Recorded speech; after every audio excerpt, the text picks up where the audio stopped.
Hi అండి, నమస్తే. నేను మీ Sujatha. Welcome back to Sam Creations. ఈరోజు వీడియోలో రెస్టారెంట్ స్టైల్లో చికెన్ కర్రీ ఏ విధంగా చేయాలో చూద్దామండి. చికెన్ కర్రీ రైస్, చపాతీ, పుల్కా, బగారా రైస్ ఇలా ఎందులో అయినా బెస్ట్ కాంబినేషన్ అండి. చికెన్ ముక్క అనేది సాఫ్ట్గా ఉండి మంచిగా గ్రేవీగా చాలా టేస్టీగా ఉంటుంది. నేను చూపిస్తున్న ఇంగ్రీడియంట్స్ మిస్ కాకుండా మీ ఇంట్లో కూడా డెఫినెట్గా ట్రై చేయండి. ఫస్ట్ ఈ రెసిపీ కోసం చికెన్ తీసుకొని శుభ్రంగా క్లీన్ చేసుకొని 2-3 టైమ్స్ బాగా వాష్ చేసిన తర్వాత 1/2 టేబుల్ స్పూన్ పసుపు, 1 టేబుల్ స్పూన్ ఉప్పు, 1 టేబుల్ స్పూన్ కారంను యాడ్ చేసి చికెన్కి బాగా పట్టే విధంగా మిక్స్ చేసుకోవాలి. ఇలా మిక్స్ చేసుకున్న చికెన్ని ఒక 1/2 అవర్ పక్కకి పెట్టి ఉంచాలి. ఆలోపు మసాలాని ప్రిపేర్ చేద్దాం. నెక్స్ట్ మార్నింగ్ బ్రేక్ఫాస్ట్కి ఎగ్స్ బాయిల్ చేశాను. రైస్ కూడా అయిపోయింది.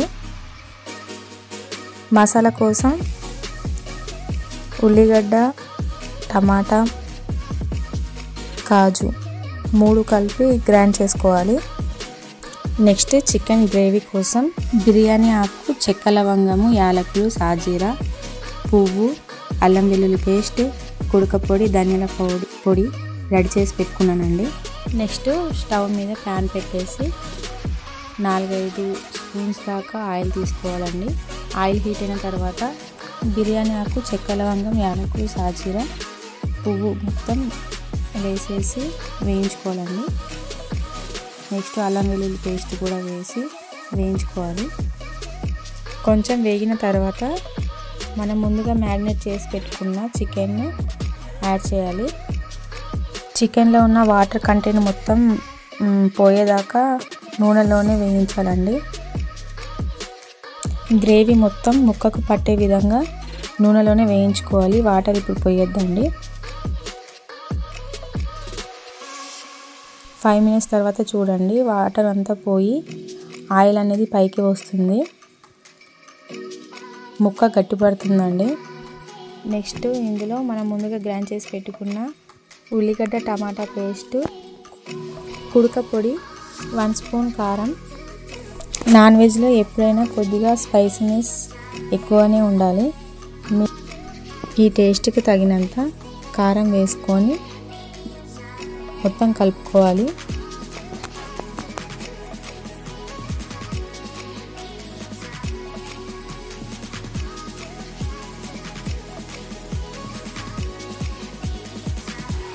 నెక్స్ట్ ఈ గ్రేవీ పేస్ట్ని మొత్తం చక్కగా వేయించుకోవాలండి. వేగిన తర్వాత ఆయిల్ అనేది పైకి వస్తుంది చూడండి. మొత్తం అలా కుక్ చేసుకున్న తర్వాత వాటర్ని యాడ్ చేసుకోండి. మొత్తం కలుపుకొని మూత పెట్టేసేయండి. అలా 5 or 10 మినిట్స్ లో ఫ్లేమ్లో పెడుతూ, హై ఫ్లేమ్లో పెడుతూ ఉడికించుకోవాలండి. నెక్స్ట్ పిల్లలైతే బ్రేక్ఫాస్ట్కి ఎగ్స్ తినేసిండు. ఓన్లీ 3 మిగిలినాయి. అవి కూడా దీంట్లో యాడ్ చేస్తున్నా.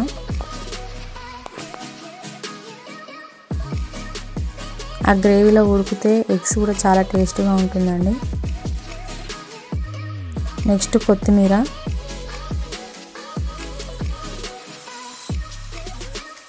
నెక్స్ట్ ధనియాల పౌడర్ 1 స్పూన్ వేసి స్టవ్ ఆఫ్ చేసేయండి.